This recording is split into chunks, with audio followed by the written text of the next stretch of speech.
Hello YouTube, Hester781 here, and today I got the starter off of the old wheel horse from the last video, and I want to try to, I don't want to say rebuild, but refurbish it. This had a problem of it would just click, and then if you gave it a couple of whacks with a hammer, it would crank right over, but who wants to carry a hammer with them or hope that it's going to restart every time? So, start off, I got two 5/16 long bolts. They go all the way through. And now when you pull this cover off, there's going to be 4 brushes, and they're all going to sort of spring. Yeah, just like that. So let's have a little peek here. I mean, they were definitely worn.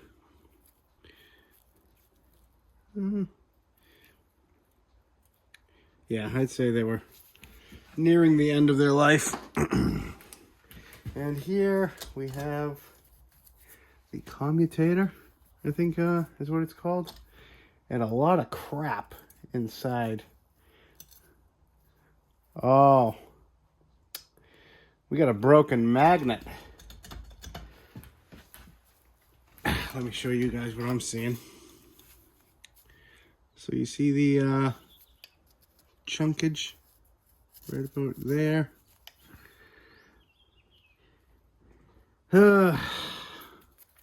So the guy that had this before me, he used to do what I just did and would hit it to get it started again. This is why they say do not strike with a hammer. Oh, that's a shame.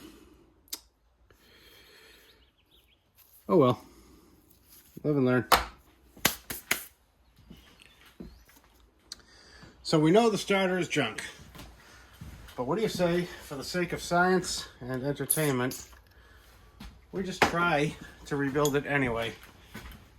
I put a couple of dabs of epoxy on that magnet, just because I want to see if it works at the end of this, but so this is just a roll pin punch. I'm probably right in front of the camera, but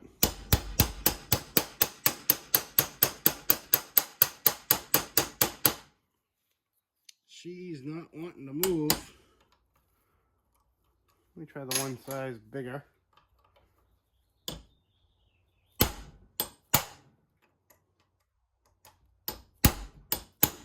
Hey, I think I got it to move.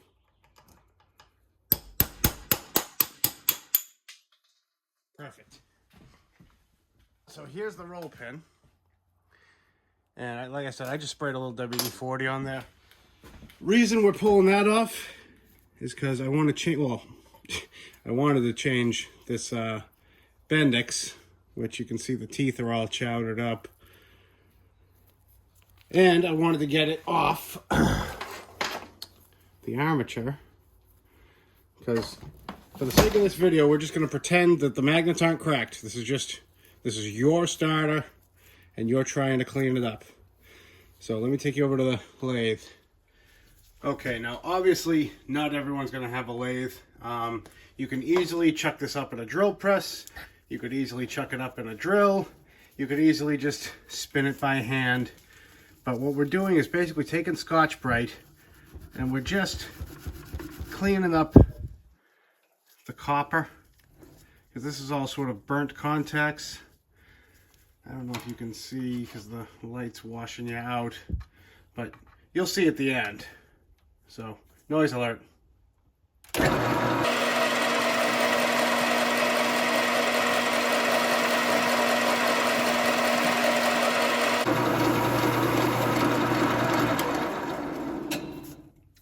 Now you can see the difference. Nice, clean, beautiful. Do be careful. You do not want to nick one of these wires. These are coated in a protective film to keep them from grounding out or arcing out or touching anything else. Just don't be an animal. Don't use 60 grit sandpaper. Use, Scotch-Brite or emery cloth. Go nice and easy. This is not something you want to mess up. All right, so next you're going to take the end cap, top housing, and you see all this corrosion and rust. See how this side's nice and clean? I've been just a simple wire brush. It comes right off. Take your time. It's important for two reasons. Fitment, you'll get a nice fit of the housing, and this is also how the starter grounds. It makes a connection through the housing, you know, through the bolts as well. So you got to clean the top up. You know, everything's better when it's clean.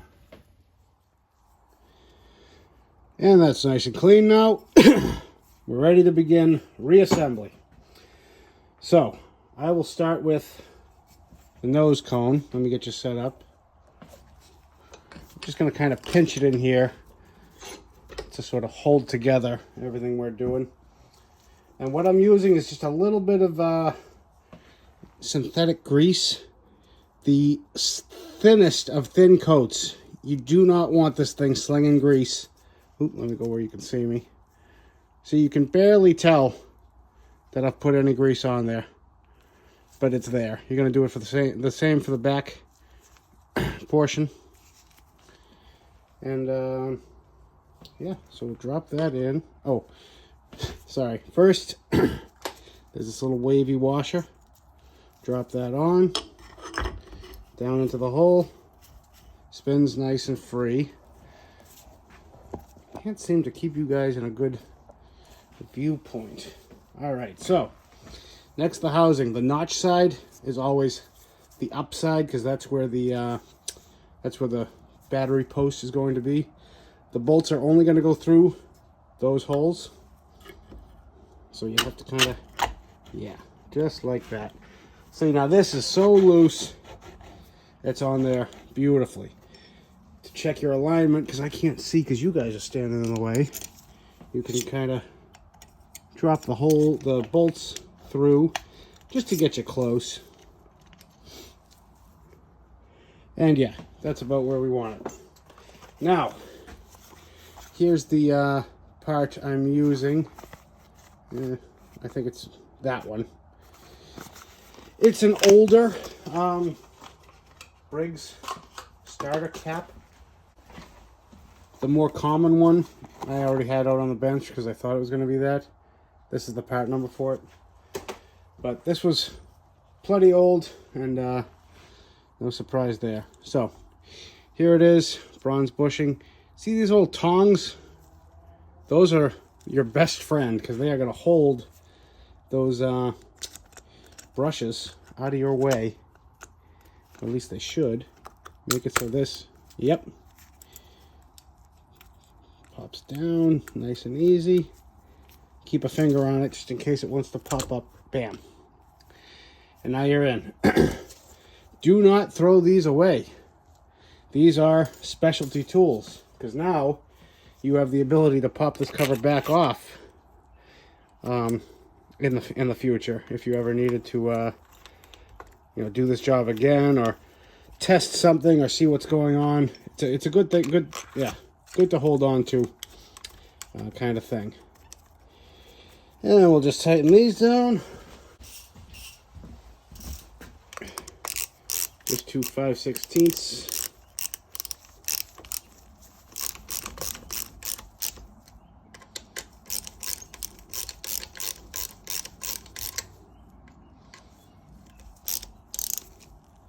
Again, don't go crazy. You saw how thin these bolts are. You're going just into aluminum.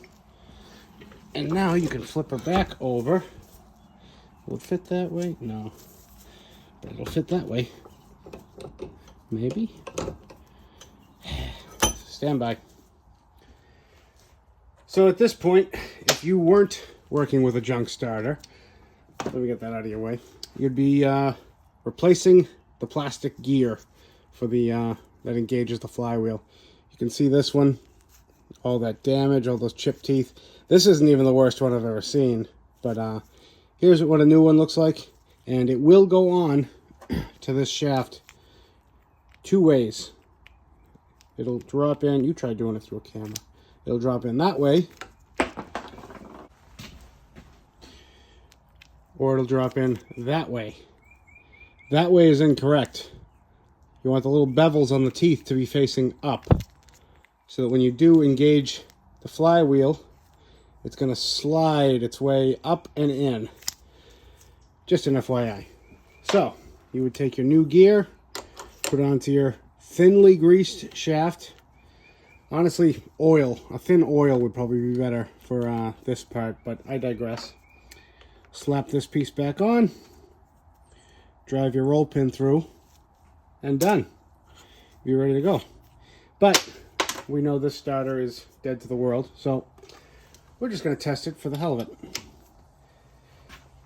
Power to the power lug, ground to the body. I'm about to switch on the booster pack. Let's see what happens. Oh. She sounds mint. But hey, it works. It's fun. It's better than it was doing before. But yeah, this video is strictly showing you guys how to put a set of brushes or plastic ring gear in one of these starters. This is going to get scrapped. I'm going to obviously put that back in its box. Probably save this piece because I've needed one of those before. I don't remember why. And yeah, that's it for this one, guys. Thank you all again for coming, liking, commenting, subscribing, watching. And we'll see you on the next one. Bye.